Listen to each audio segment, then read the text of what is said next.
What is going on, everybody? In this video, I'm going to be going through my conference championship week picks and predictions.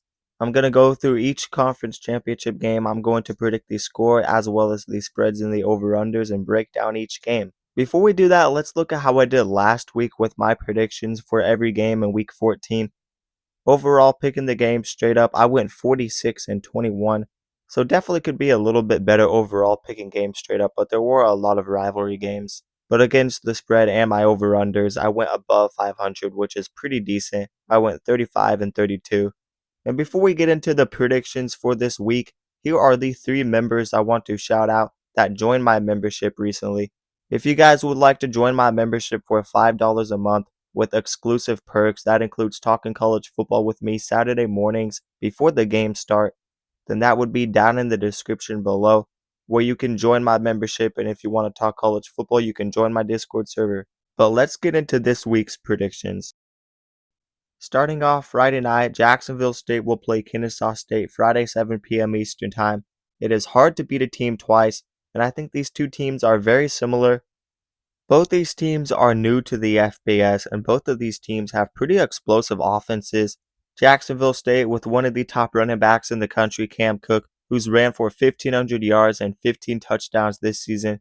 They're a run-heavy team.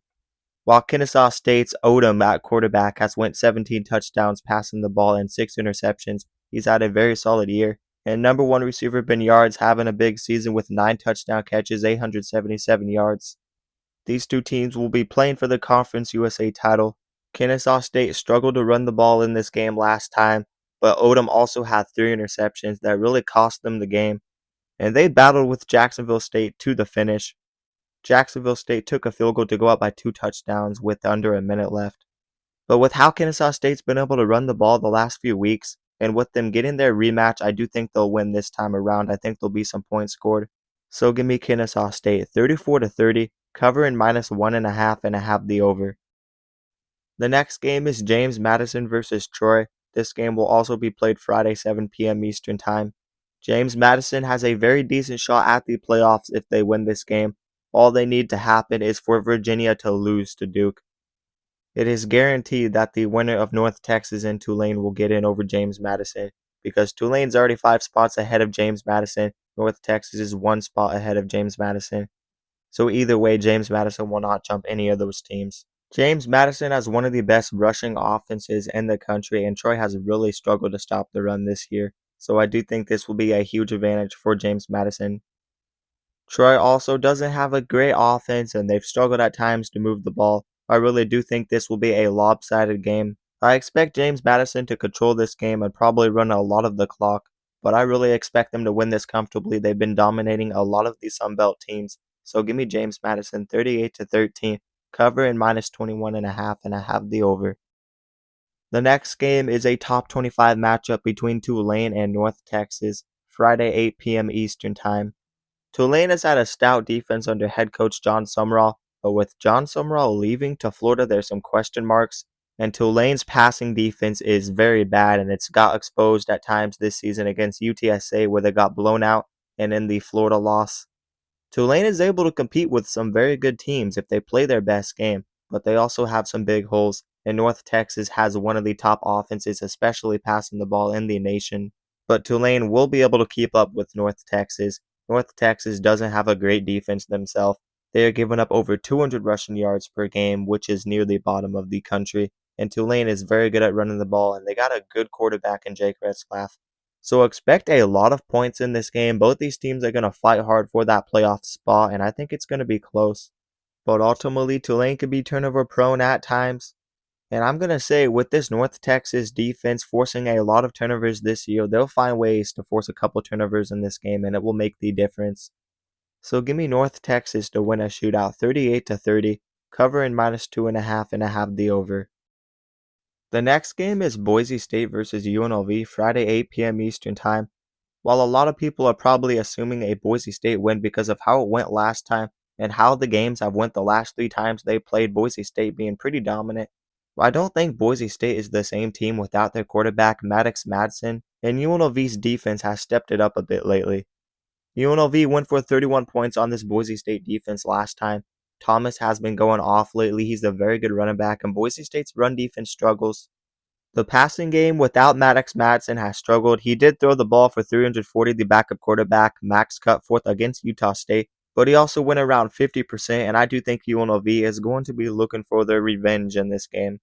Boise State not having their quarterback and Maddox Madsen is a concern. Without Ashton Jeanty, they took a step back, but without Madsen, they look even worse. They should have lost to Utah State.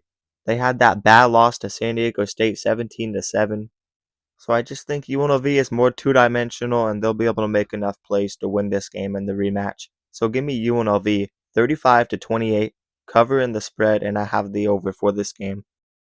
The next game is a rematch, another rematch between Texas Tech and BYU, Saturday 12 p.m. Eastern Time. Look, it's hard to beat a team twice, but I think these two teams are just very lopsided, and this is not a good matchup for BYU. Texas Tech is the much better team. They could have beaten BYU even worse last time, but their offense didn't play their best game. And look, I just don't personally see BYU cleaning up all of the issues from the last game. They could hardly move the ball. This Texas Tech front seven is truly elite.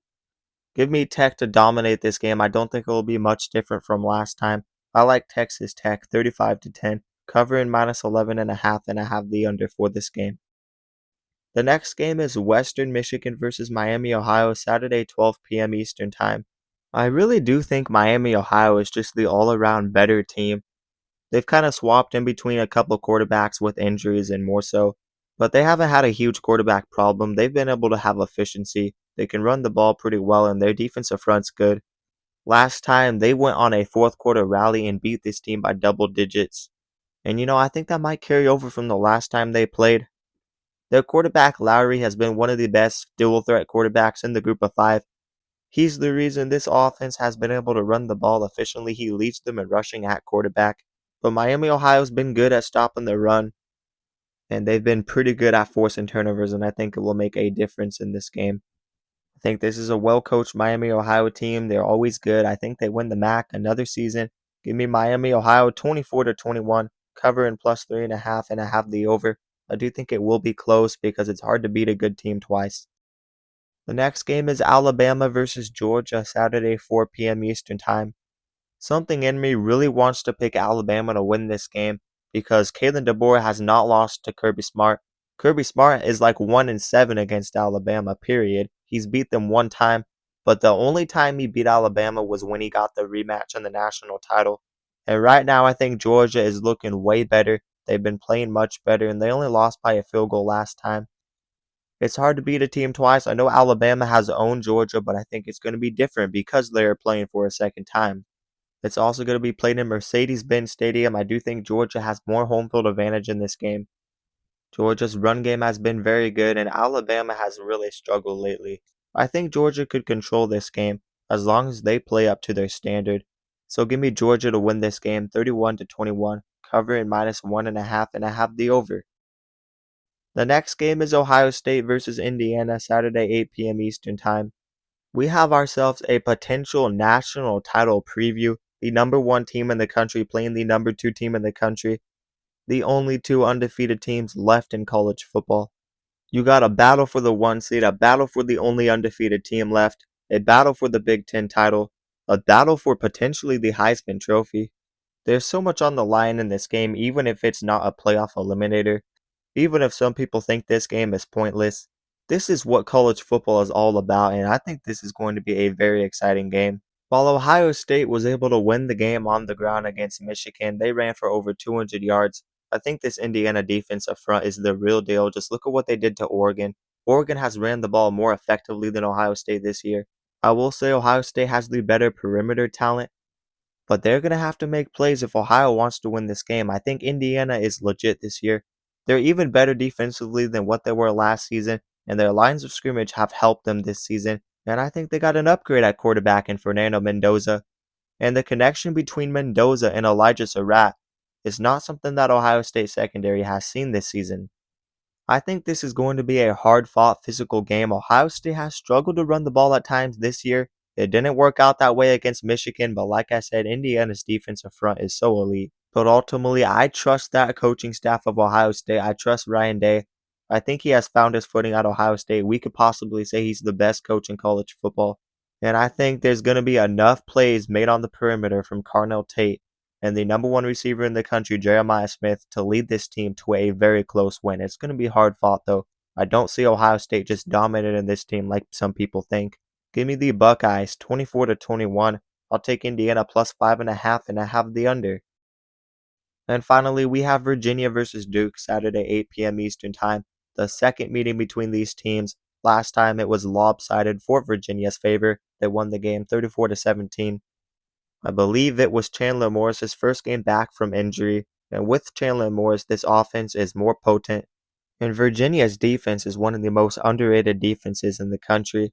I think Duke will play a better game and compete in this game, but I cannot take Duke to win this game. Virginia has just been pretty solid lately, and the way it went last time, I trust them.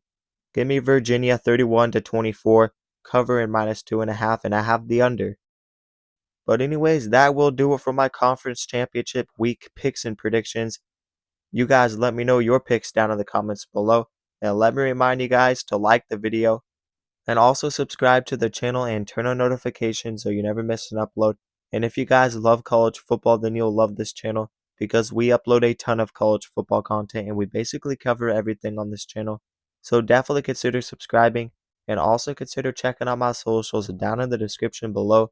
Like I said earlier in the video, you can join my membership for $5 a month. But that will do it, guys, and peace out.